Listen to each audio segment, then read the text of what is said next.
అందరికీ నమస్కారం. మన ఈ మధ్య నిజామాబాద్లో మేము సంక్రాంతికి వస్తున్నాం ఈవెంట్ చేయడం జరిగింది. అది నిజామాబాద్ పట్టణంలో ఫస్ట్ టైం. ఇంతకుముందు ఎప్పుడు మన దగ్గర సినిమా ఈవెంట్స్ పెద్దగా జరగవు. అప్పుడు ఒకసారి ఫిదా సక్సెస్ మీట్ ఒకటిసారి పెట్టాము. మళ్ళీ సంక్రాంతికి వస్తున్నాం చేసాం. అంటే ఆ నిజామాబాద్తో నాకున్న అనుబంధం అలాంటిది. నిజామాబాద్ జిల్లా వాసిగా అక్కడ ఈ సినిమా ఈవెంట్ చేయాలని చేయడం జరిగింది. పోతే ఆ ఈవెంట్లో నేను మన కల్చర్లో ఉండే మన దావత్ గురించి, మటను తెలగలు గురించి సంబోధించాను. నేను ఆ మాటలలో తెలంగాణ వాళ్ళని నేను అవమానించానని, తెలంగాణ మీద హేళన చేశానని కొంతమంది మిత్రులు కామెంట్స్ చేసి సోషల్ మీడియాలో పెట్టారని తెలిసింది.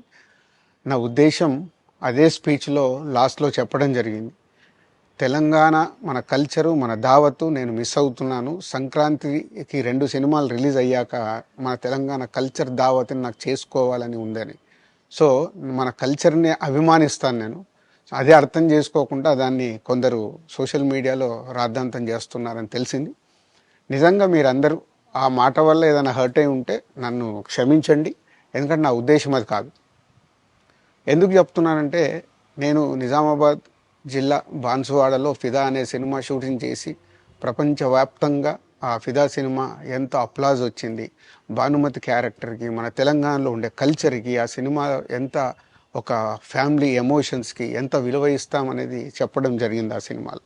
అది ప్రపంచవ్యాప్తంగా ఫిదా సినిమా ఎంత పెద్ద హిట్ అయిందో మీ అందరికీ తెలుసు. అలాగే బలగం అనే సినిమా తీసినప్పుడు తెలంగాణ సమాజం మొత్తం మమ్మల్ని అభినందించింది. తెలంగాణ ప్రజలందరూ ఆ సినిమాను ఆదరించి ఇది మా సినిమా అని గుండెలకు హత్తుకున్నారు. అన్ని రాజకీయ పార్టీలు ఆ సినిమాని అప్రిషియేట్ చేస్తూ మమ్మల్ని ప్రతి ఒక్క స్టేజ్ దగ్గర తీసుకెళ్ళి అభినందించారు, అన్ని రాజకీయ పార్టీలు. సో ఒక తెలంగాణ వాసిగా ఒక తెలంగాణని అభిమానించే నేను తెలంగాణని హేళన చేస్తానని ఎలా అనుకున్నారో నాకు తెలియదు. పోతే దాంట్లో ఏదైనా మీ కమ్యూనికేషన్లో తప్పుగా అర్థమైంటే నన్ను క్షమించండి.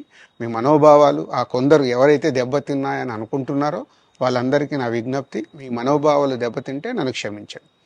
ఇప్పుడు నేను ఒక సినిమా ఇండస్ట్రీ ఫెటర్నీ నుంచి ఎఫ్డీసీ చైర్మన్గా అయ్యాను. సో మీ అందరికి తెలుసది. సో ఇటు సినిమా ఇండస్ట్రీకి అటు ప్రభుత్వానికి మధ్యలో ఉంటూ సినిమా ఇండస్ట్రీకి అవసరపడ్డట్టుగా నేను అన్ని సహాయ సహకారాలు చేస్తూ ఈ హైదరాబాద్లో హెల్దీ వాతావరణము, తెలుగు సినిమాకి, తెలంగాణలో అభివృద్ధి చెందాలనుకునే యువతకి అందరికీ నేను ఉపయోగపడేలాగా ఉండాలి.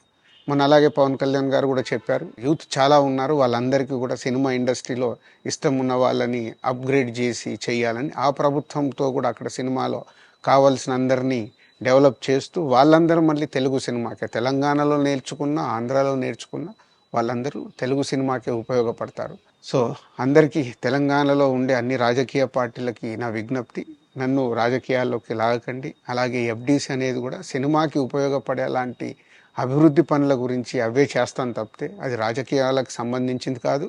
ఎఫ్డీసీ కానీ నేను కానీ సినిమాలకే ఉపయోగపడతాము. ఇది అన్ని రాజకీయ పార్టీలు అర్థం చేసుకొని ఫర్దర్గా నన్ను ఇలాంటి అవసరం లేని వీటిలోకి లాగకూడదు అని మీ అందరికీ, అన్ని రాజకీయ పార్టీలకు నా విజ్ఞప్తి.